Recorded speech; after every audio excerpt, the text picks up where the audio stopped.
ทุกท่านยินดีต้อนรับท่านเข้าสู่ซองโอเบเกาซองเซอร์เนลซึ่งว่าซองตัดผมซองนี้จะเป็นซองที่ว่าจะผ่านทานไปเรียนรู้เรื่องการตัดผมบ่ว่าจะเป็นการใส่วี่ใส่เบอร์ห้องเนาะหรือว่าจะเป็นการไปบริการตัดผมถึงสถานที่ของบ้านทานเนาะบ่ว่าจะไปตัดอยู่เขตแขวงหลวงพระบางเนาะโดยเฉพาะนครหลวงพระบางซึ่งว่าข้าพเจ้าเนาะจะเป็นผู้ที่จะไปบริการตัดผมเนาะและก็อีกเรื่องนึงขอฝากซองนี้ให้ทุกท่านช่วยกดไลค์กดแชร์กดติดตามให้ข้าพเจ้าอีกหนึ่งเนาะซึ่งว่ามื้อนี้เนาะข้าพเจ้าเองก็จะมีลูกค้าผู้นึงซึ่งว่าเพิ่นเป็นลูกค้าประจำเลยเนาะซึ่งว่าเพิ่นได้ตัดนำข้าพเจ้าตลอดและมื้อนี้หลังจากที่ว่าเสร็จสิ้นภารกิจเวียกประจำวันข้าพเจ้าจะได้ไปตัดผมให้กับลูกค้าผู้นี้ซึ่งว่าจะเป็นไผนั้นขอเชิญทุกท่านไปติดตามรับชมพร้อมๆกัน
ให้เกียรติติดตามรับชมคลิปในมื้อนี้ตั้งแต่ต้นจนจบเนาะและก็อย่าลืมช่วยกดไลค์กดแชร์กด Subscribe ให้ข้าพเจ้าได้ในช่อง OB 92 Channel ซึ่งข้าพเจ้าจะขึ้นช่องอยู่ที่นี่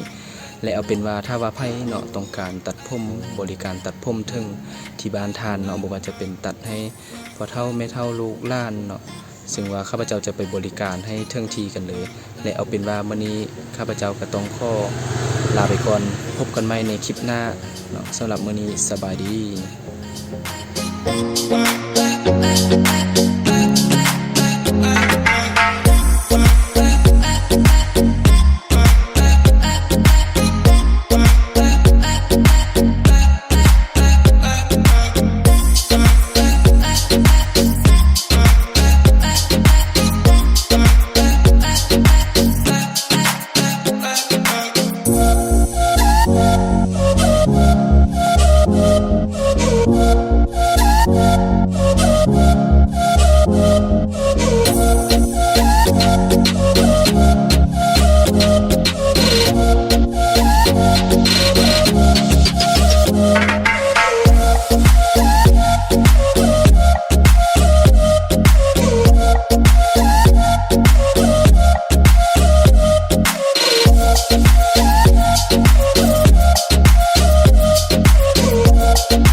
Bye.